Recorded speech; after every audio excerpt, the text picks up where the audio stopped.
Hey guys, in today's video, I will share with you an impressive and deeply transformative story.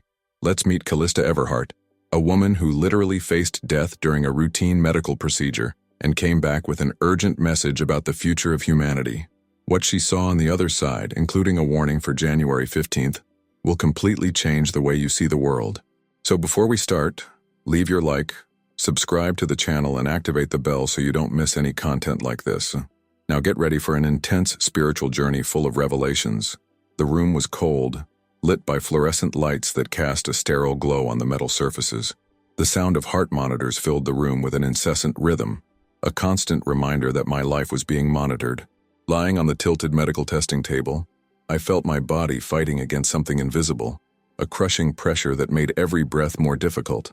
Blood pressure dropping rapidly, I heard Dr. Samuel Reed's strained voice. He was standing next to me, frantically adjusting the controls on the monitor. My vision began to darken, a hazy veil slowly descending, until everything around me disappeared. Suddenly, I was out of my body. There was no transition.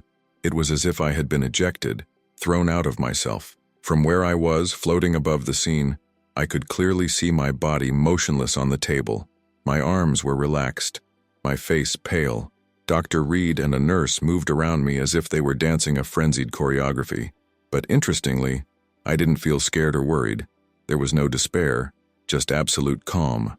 "Prepare the defibrillator," shouted the doctor, his voice reverberating strangely in my ears. I should have been terrified to see my own body there, vulnerable, but what I felt was relief. All the pain that had accompanied me for months simply disappeared. For the first time, there was no weight on my shoulders, no pressure in my chest. My vision was different now. I could see everything at once, as if my eyes were no longer limited by direction or distance. I observed the tense expressions of the medical professionals, and at the same time, I saw the corridors beyond the room and even the gray sky outside. A warm feeling, like a cozy blanket, enveloped my consciousness. It wasn't just the absence of pain. It was something more than that. It was love. Pure and universal, enveloping me as if I were part of something much larger. At that moment, something began to pull my attention away from the room. It wasn't a physical force, but an irresistible attraction, almost as if I was being called by a whisper. I looked down one last time, seeing the scene getting further and further away, before being drawn into a completely different space. The sensation of being pulled was gentle, almost as if she were gliding along a calm current. I left behind the vision of the room, the beeping monitors and the muffled sound of voices that, little by little, became nothing more than a distant echo. I was enveloped by a darkness that wasn't scary but comforting, as if I were being held by invisible arms. This place, Korean, which I would later describe as a black velvet void, was a complete absence of light and sound, but, paradoxically, it was filled with a presence. I imagined what it would be like to float in interstellar space, but with a feeling of warmth and safety. It was as if that void understood my essence and accepted me completely. As I floated, without body or physical form, I realized that my mind was clearer than ever. My fear of dying, which once consumed me, simply disappeared. I felt curious, like a child exploring something new and mysterious. Suddenly, a faint light began to shine in the distance, growing larger and closer. It was no ordinary light. She seemed alive, pulsing with a serene rhythm, and brought with her a figure that made me catch my breath. It was a woman, or at least had a feminine shape. Her presence radiated such intense peace that I felt automatically drawn to her. She was wearing something that seemed to be made of liquid light, sparkling like stars. In his hands, there was a book that didn't seem to have any weight. The pages glowed, and I knew somehow that this book contained my entire life. She didn't speak in words, but her message reached my heart, as if it were engraved in my soul. "You are in the place between worlds, Callista," she said, or rather, I understood. "Here you can find the clarity you seek." The tone was serene, but carried a depth of wisdom that seemed to transcend time. I felt welcomed, as if she were someone I had known for a long time, perhaps from another place. Another life. She opened the book and the pages began to shine even brighter, reflecting images that seemed to form a passage. Without hesitation, I followed the path she indicated. The black void began to dissipate, giving way to a light so intense that, if I still had eyes, I would have closed them reflexively.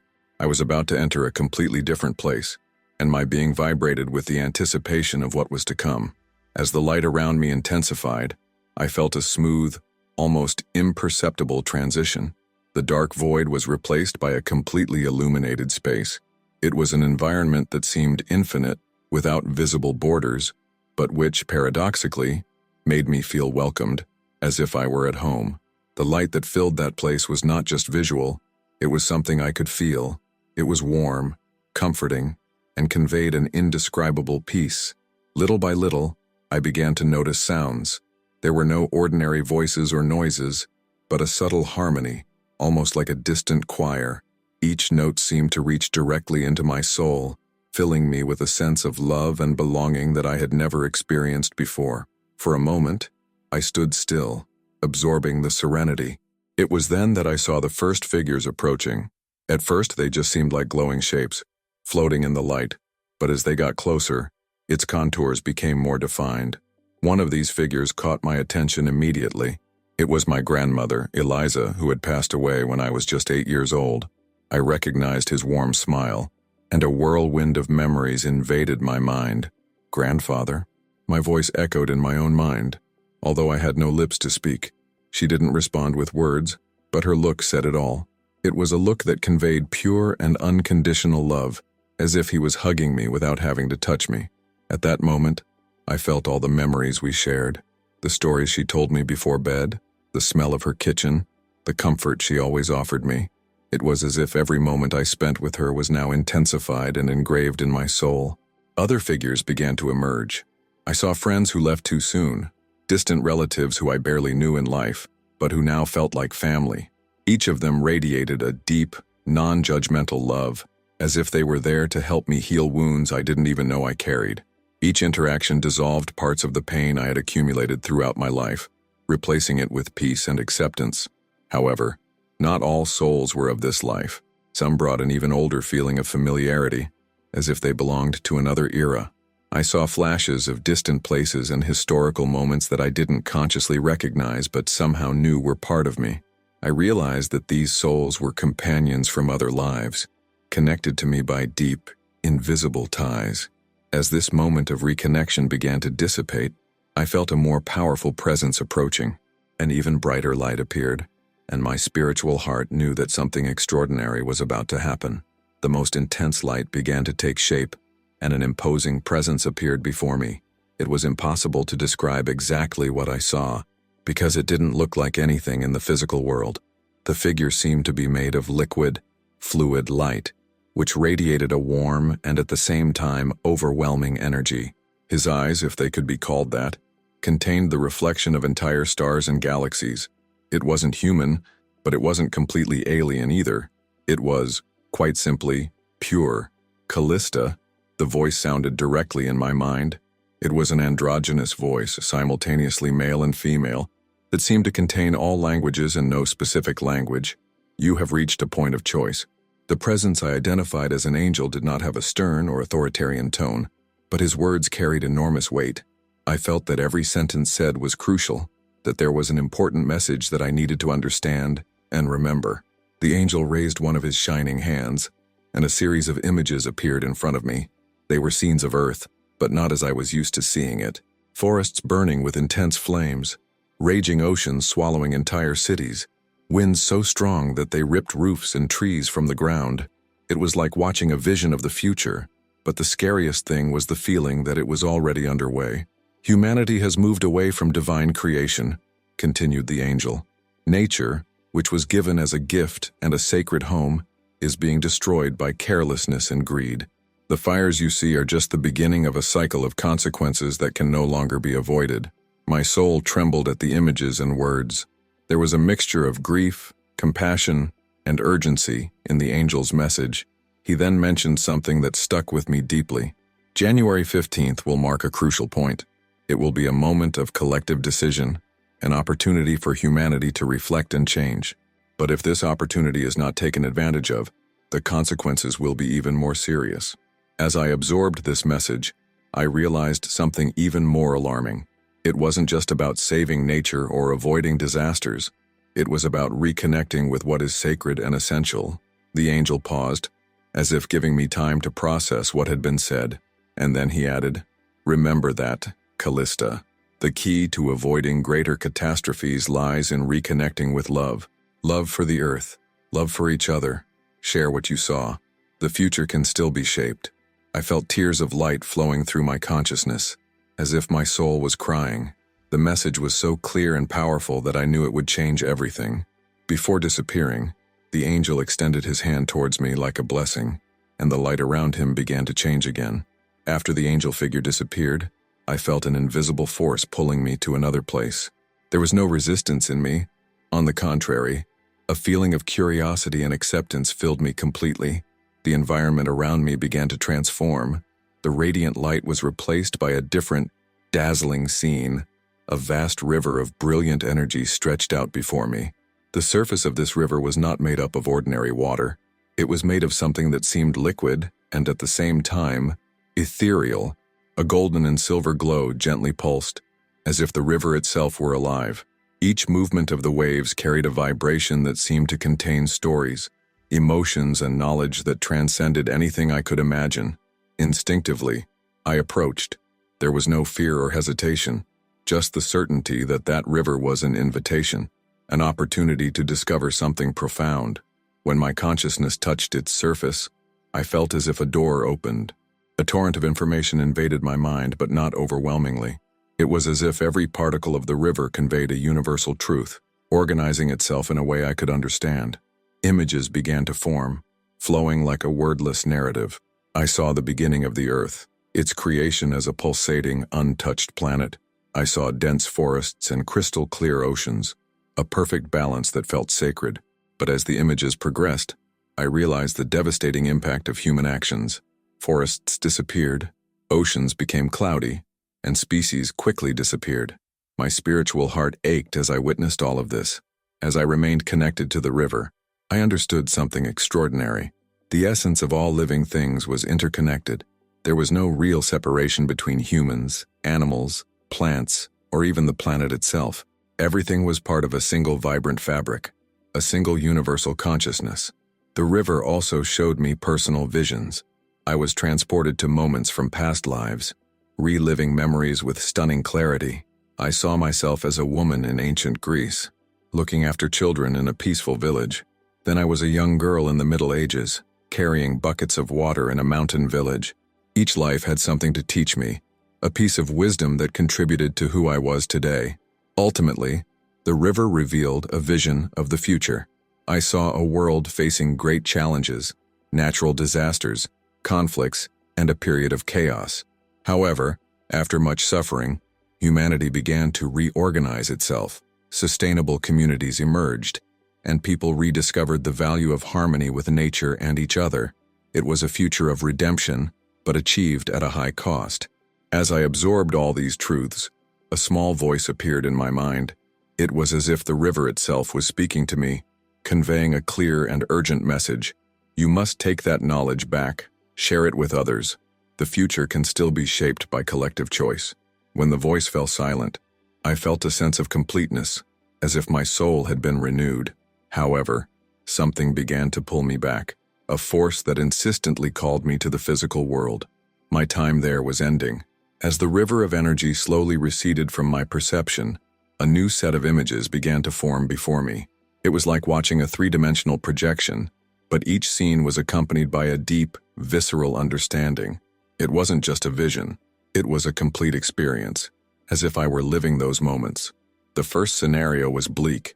I saw entire forests being consumed by ravenous flames, the skies covered by dense smoke that turned day into night. People ran desperately, trying to save their homes and lives. In another image, oceans overflowed, swallowing entire cities. Buildings that once symbolized human grandeur were now submerged, as gigantic waves swept away everything in their path. The human suffering was palpable, and I could feel the pain and despair of every person in that vision. "This is the current path," I heard the soft and firm voice of the angel, who had reappeared at my side. "If humanity continues to neglect what is sacred, the fruits of creation. The consequences will be inevitable. The images changed again. Now I saw fields devastated by drought, cracked to the depths, while entire communities suffered from food and water shortages. At another time, I saw winds so strong that they uprooted trees, spreading destruction wherever they passed. It was an apocalyptic scenario, but at the same time, it was filled with a strange sense of hope. "But there is another way," continued the angel, and the scenes before me began to change. I saw small groups of people coming together to rebuild. Local communities emerged, based on mutual respect, cooperation, and sustainability. Men and women planted trees, grew organic foods, and worked together to restore harmony with nature. Cities, previously full of concrete and machines, now became green spaces, integrating with the natural environment. "The future is not defined," said the angel, fixing me with a look that seemed to pierce my soul. "It all depends on the choices made now. January 15th will be a milestone, an opportunity for humanity to reflect and change. But if this opportunity is wasted, the consequences will be irrevocable." The final scenes showed a planet in balance. The rivers flowed clean, the forests were dense and full of life, and humanity, although fewer in number, lived in harmony with the earth. It was a vision of redemption, but I realized it would only be achieved through great suffering and sacrifice. I felt tears falling, not from sadness, but from a mixture of hope and responsibility. I knew these visions weren't just for me. I had a mission to share them, to spread this message to the world and, in some way, help people see the urgent need for change. The angel placed his luminous hand on my shoulder, and it felt comfortingly warm, as if he was preparing me for what came next. I knew my time in that place was running out. I was about to be taken back to my body, but the visions would remain etched in my soul forever. As the visions of the future began to fade, I felt a shift in my consciousness. It was as if the space around me was being redesigned, adjusting for a new purpose. The once radiant light became softer, almost like a golden mist that enveloped everything. Then, before me, like a three-dimensional canvas, my own life appeared. Every moment, big or small, was there, ready to be revisited. The first image that appeared was from my childhood. I found myself running through the fields of my grandparents' farm, my grandmother Eliza, smiling in the distance as I tried to reach a yellow butterfly. The simple joy of that memory warmed my heart. But soon the scene changed, and I found myself years later at 13 years old, arguing with my mother. I felt again the anger and frustration that consumed me back then. But now, on the other side, I noticed something I had never understood, the sadness in her eyes. "She just wanted you to understand her," said a soft voice in my mind, as if she were narrating the scenes. As the review continued, I relived moments of pain and joy, success and failure. I felt again the pride of the day I received my diploma, the love of my first meeting with the man who would become my husband, and the indescribable happiness of holding my son Oliver for the first time. But I also faced the times when I was impatient, selfish, or indifferent. There was no condemnation or judgment, just painful clarity about the consequences of my choices. "Judgment does not come from outside," explained the voice again. "It comes from within, from your own soul. It's up to you to decide what needs to be adjusted." One of the hardest scenes to watch was the end of an old friendship. I remembered being too proud to apologize, even though I knew I was wrong. Now, seeing it from the outside, I felt the regret as intensely as if it were new. But at the same time, a wave of compassion flooded my being, as if the very energies around me were telling me that it was possible to forgive myself. Then, something extraordinary happened. The people who appeared in my review began to appear at my side, not physically, but as presences. I felt forgiveness from friends, family, and even those I hurt. Each of these souls radiated love and acceptance, showing me that there was no bitterness or hurt on the other side. Everything was seen through the prism of learning. At the end of the review, I saw one last scene. It was me, now, holding Oliver's hand as he played in the park. I realized that that simple moment was a reflection of everything I had learned, the importance of human connections, love and compassion. Everything that really mattered was there. When the review ended, I felt an indescribable lightness. It was as if every bit of guilt, regret, or hurt had been dissolved, replaced by a deep understanding and peace. After my life review ended, I felt a lull in the movement around me. It was as if everything had slowed down, and for a brief moment the space around me became completely still. There was no sound, light, or form, just a sense of expectation. I knew something important was about to happen. Then, the same luminous presence that I had identified as an angel appeared before me again. His light was softer now, almost as if he was respecting my vulnerability after the intense life review experience. He didn't speak right away, but his gaze, or rather his energy, conveyed unconditional love and deep understanding. "Callista," he said finally, his voice echoing in my soul, "you are at a point of choice. You can remain here, where there is no pain, where there is infinite peace, or you can return to the physical world. But know that when you return, you will carry with you the weight of what you saw and the responsibility to share that wisdom." My spiritual heart was divided. On the one hand, the idea of staying in that place of beauty and harmony was irresistible. There was no pain, fear, or suffering there, just love and wholeness. But at the same time, the image of my son, Oliver, appeared in my mind. I saw him clearly, his eyes shining as he showed me a drawing he had done at school, his laugh infectious as he ran around the garden. He still needed me, and I knew I wasn't ready to leave him. "Oliver," I murmured, and although my words weren't physical, I felt that the angel understood immediately. "Love is the most powerful link," replied the angel, with a softness that seemed to encompass my entire being. "If he chooses to return, he will do so for him, but also to fulfill a greater mission. The decision is yours." I closed my eyes, or at least the essence that now took their place, and reflected deeply. The feeling of peace in that place was indescribable, but I knew that my journey on earth was not over. There was more to be done, more to be learned, and most of all, more love to share. I took a deep breath, even though I had no lungs, and made my choice. "I want to go back," I said, with a determination that surprised even myself. The instant I spoke those words, I felt a powerful force pulling me back. The lightness I had experienced was replaced by a growing heaviness, as if my soul was being compressed to fit back inside my physical body. The transition was uncomfortable, almost painful, but I was prepared to face it.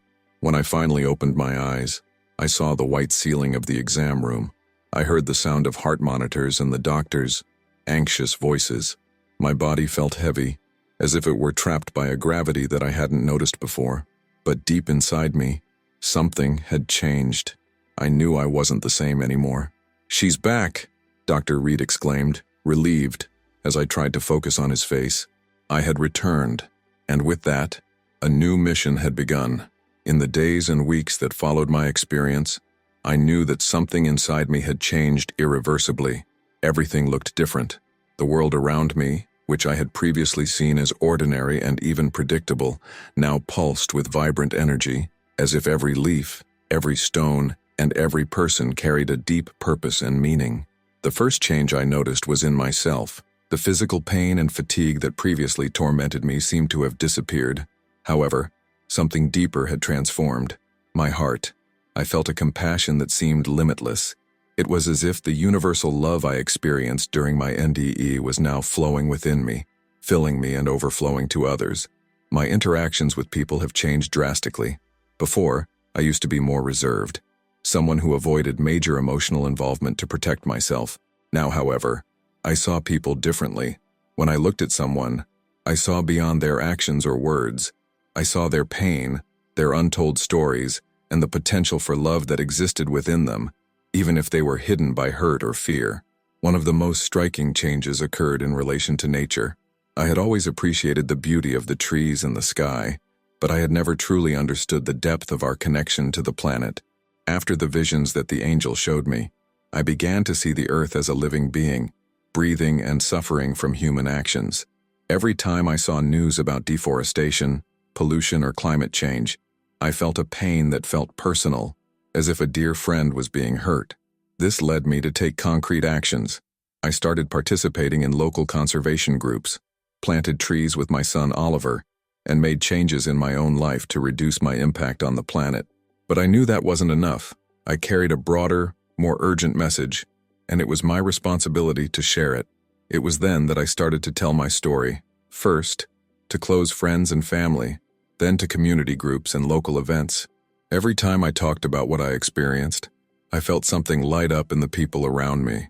Some were crying, others asked me deep questions, but they all seemed touched in some way.